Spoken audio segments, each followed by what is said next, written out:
সম্মানিত মৎস্য চাষী ভাই বন্ধুরা, দেখতে পাচ্ছেন এগুলো হচ্ছে ট্যাংরা মাছের পোনা।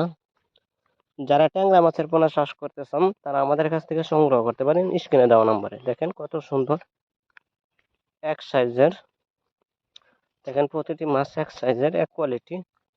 আমরা সাভারে দিচ্ছি। এগুলো হচ্ছে বরিশাল যাবে। দেখেন কত সুন্দর এক সাইজের ট্যাংরা মাছের মধ্যে কোনো রোগ জীবাণু নাই। ট্যাংরা মাছ খেতে পারবেন। ট্যাংরা মাছ শীতের জন্য ভালো। দেখেন কত সুন্দর এক সাইজের। সম্মানিত মৎস্য চাষী ভাই বন্ধুরা, দেখতে পাচ্ছেন এগুলো হচ্ছে ট্যাংরা মাছের পোনা। যারা ট্যাংরা মাছের পোনা চাষ করতে চান তারা আমাদের কাছ থেকে সংগ্রহ করতে পারেন স্ক্রিনে দেওয়া নম্বরে। দেখেন কত সুন্দর এক সাইজের, দেখেন প্রতিটি মাছ এক সাইজের, এক কোয়ালিটি। আমরা সাভারে দিচ্ছি।